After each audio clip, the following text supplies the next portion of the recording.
Your phone is sitting on the table, the screen is off, and yet you keep looking at it, not because you're waiting for a message, because you're waiting to know that you exist in someone else's mind. That's different, and you know it. You've always felt things too intensely. Where others brush past, you go through. Where others forget, you carry.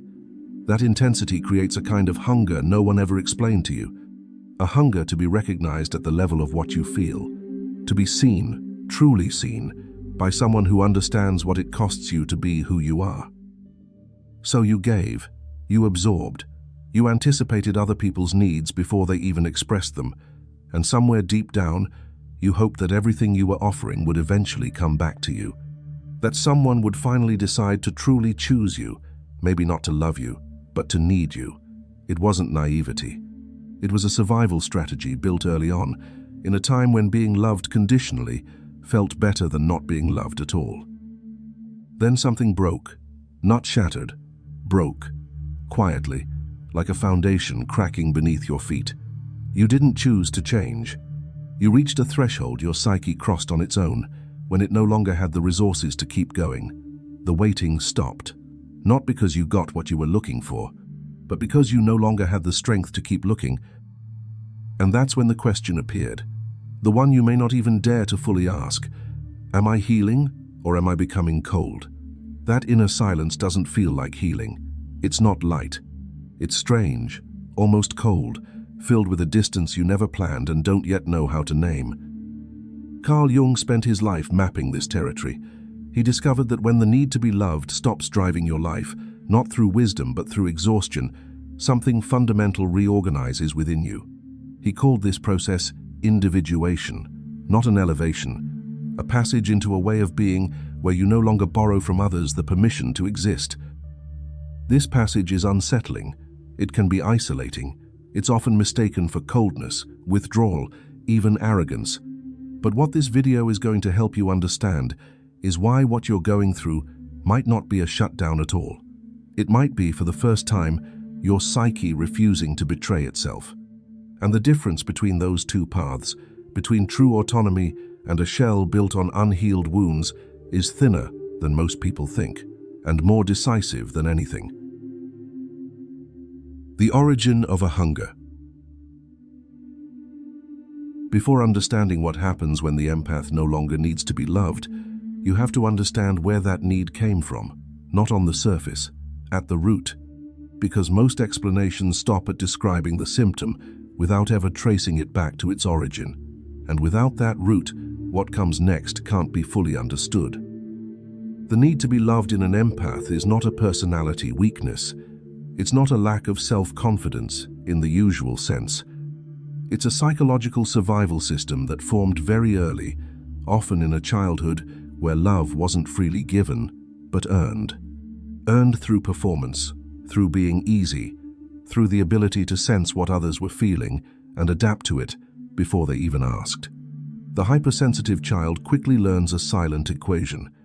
If I meet other people's needs, I deserve my place. If I disappear into their expectations, I stay safe. This mechanism is intelligent. It worked. It protected you. But it also engraved something deep into your psyche, a belief that often remains unconscious. Without external validation, I don't really exist. And it's this belief, not your sensitivity itself, that ends up shaping your relationships for years. The need to be chosen, to be prioritized, to be fully understood, isn't excessive. It's the echo of a child who learned that love must be earned and who was never shown otherwise. An echo that keeps resonating into adulthood. In every relationship, every unanswered silence, every gesture of affection that takes too long to arrive. What many people don't realize, and this will become crucial moving forward, is that this need doesn't disappear simply because you become aware of it. Intellectual understanding isn't enough. You can know exactly why you function this way, explain it clearly, and still find yourself checking your phone at night. Something else has to happen, something that willpower alone cannot trigger. The threshold that the psyche crosses alone. There comes a moment in the life of some empaths that feels unlike anything else. It's not a decision, It's not a sudden realization, it's a saturation point. A silent accumulation of betrayals, unrecognized sacrifices, promised presence, and repeated absence. Each disappointment on its own seemed manageable. You got back up. You explained again. You gave another chance. But your psyche was keeping track. And at some point, without warning, it simply stopped investing. This withdrawal isn't conscious at first. It shows up as a different kind of fatigue. No longer the exhaustion of giving too much, but the exhaustion of hoping too much. Then comes a subtle inner distance, almost imperceptible, where you begin to observe your own expectations in a way you never have before. You expect less, you reach out less, you explain less. Not because you decided to change, but because something inside you has activated a form of protection your willpower could never install on its own. Carl Jung described this as a rebalancing of psychic libido, not in the sexual sense, but as the overall flow of psychological energy.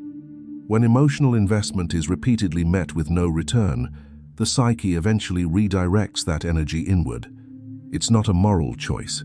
It's not resentment. It's a preservation mechanism, as natural as pulling your hand away from a flame. And it's essential to understand it this way, because many empaths experience this withdrawal with intense guilt, as if they're betraying their own nature by no longer sacrificing themselves, when in reality, it's a signal that something deeper is being reorganized within the psyche. What this reorganization actually produces in your relationships, in your sense of self, in the way you take up space, is what the next part will help you understand. And what many empaths discover at this stage often surprises them because it looks nothing like what they expected. The inner experience of detachment. There's an experience many empaths go through without ever being able to name it. They stop waiting for messages, not out of pride, but because the waiting no longer produces anything inside them. They say no without immediately feeling the need to justify themselves, not out of harshness, but because the justification suddenly feels strange, almost unnecessary. They look at a situation that would have once devastated them, and they simply see it without being completely consumed by it. And this shift unsettles them, because they don't know if it's strength or numbness. The empath doesn't become insensitive, they become selective. That distinction is fundamental, and it's almost always misunderstood, even by the empath themselves. Selectivity is not coldness. It's a form of emotional discernment that develops when the psyche has learned, often painfully, that feeling everything with the same intensity for everyone is a kind of exhaustion that protects no one. The selective empath doesn't close their heart. They stop handing it out indiscriminately to anyone who reaches for it, regardless of intention, regardless of history, regardless of the cost to themselves. In concrete terms, this stage shows up through subtle but deep changes. They no longer explain how they function to people who aren't truly trying to understand. They no longer try to convince. They stop turning situations over and over in their mind to figure out what they could have done differently. They observe, they assess, they choose. And for the first time, that choice comes from within, not from the fear of disappointing someone else. But there is a line, often invisible when you cross it, between this healthy detachment and something darker, a line that even the most self-aware people don't always see. Some empaths, after repeated betrayals, don't develop autonomy. They develop armor. And from the outside, these two states can look exactly the same for months, sometimes years. How to tell the difference, how to know which side you're really on, is exactly what Carl Jung helps clarify with a level of precision few other approaches reach. What Carl Jung understood. Carl Jung didn't just theorize the unconscious. He mapped the process through which a human being stops being governed by their wounds and begins to be guided by something more central, more stable, more authentic. He called this process individuation. And this concept, often oversimplified, deserves a closer look because it directly sheds light on what the empath is going through at this stage of their life. Individuation is not healing in the medical sense. It's not a state you reach once and for all. It's an ongoing movement through which you gradually integrate the parts of yourself you once repressed, projected onto others, or sacrificed in order to belong. For the empath, one of the most repressed parts is often the one that doesn't need, the one that can exist without being chosen, the one that doesn't wait for permission to take up space. That part was suppressed very early because it was seen as dangerous, as something that could lead to rejection, and reclaiming it doesn't happen without resistance, both internally and externally. Carl Jung also highlighted a mechanism empaths know intimately, even if they can't always name it. When the need to be loved is intense, you end up assigning others a power they don't actually have. You unconsciously task them with making you whole, with confirming that you exist, that what you feel is real. And when they disappoint you, not because they are bad, but because that role was never theirs to fulfill, the collapse is proportional to what you placed in their hands. This isn't a weakness, it's the natural result of a psyche that searched outside for something it hadn't yet found within. And when this mechanism starts to loosen, when you stop assigning others that impossible responsibility, something begins to free itself. But what emerges isn't immediately comfortable. In fact, it can be disorienting, because it leaves you face to face with a question you may have avoided for years. But individuation also carries a risk, one that Carl Jung himself emphasized strongly, a risk that empaths in this phase of detachment are particularly exposed to, often without realizing it. And if that risk isn't recognized in time, it can turn what was meant to be a liberation into something much heavier to carry. The hardest boundary to see. There are two paths that begin at the same breaking point, and for a while, they look so similar that you can confuse them without even realizing it.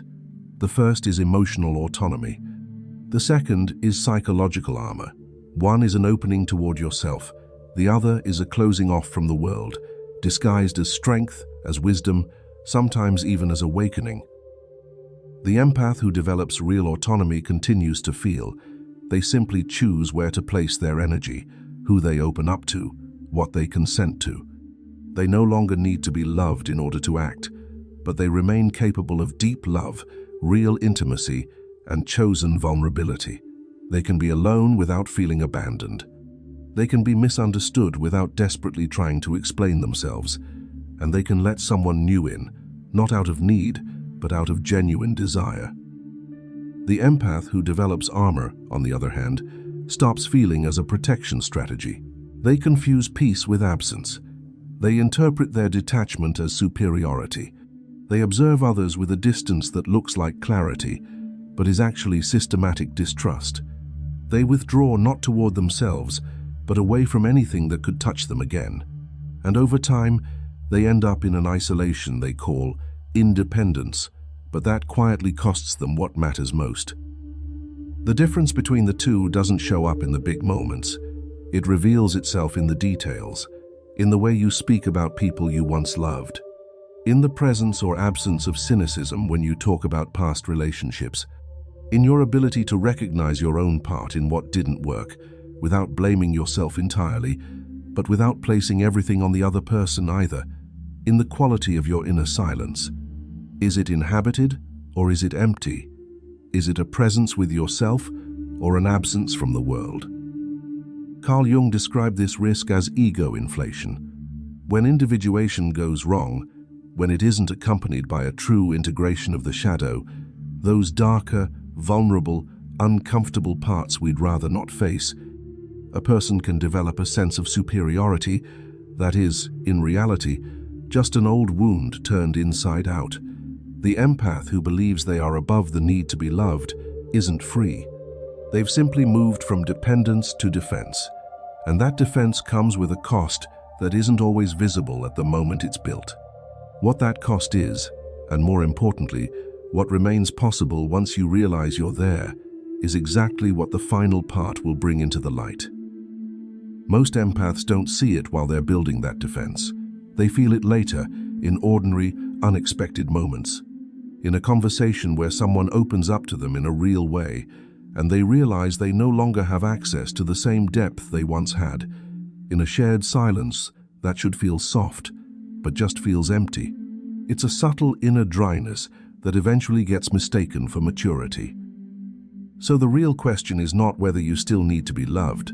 It's what you are still capable of letting in, not out of necessity, but because you've consciously chosen to remain open to what is truly worth it. Carl Jung wrote that individuation does not lead to the isolation of the ego, but to a more intense and expansive relationship with the world. It's not a withdrawal, it's a shift in your center of gravity. And from that center, relationships don't disappear. They change in nature. They often become fewer, but they carry something that relationships built on need could never offer. That inner silence many empaths experience after deep disillusionment may not be a loss. It may be a space you haven't yet learned how to inhabit. And you. Is there a relationship you let go of without conflict, without explanation, simply because you no longer had the energy to carry it? What happened afterward? I invite you to share your story in the comments. Someone else might recognize themselves in it and realize they're not alone in going through this.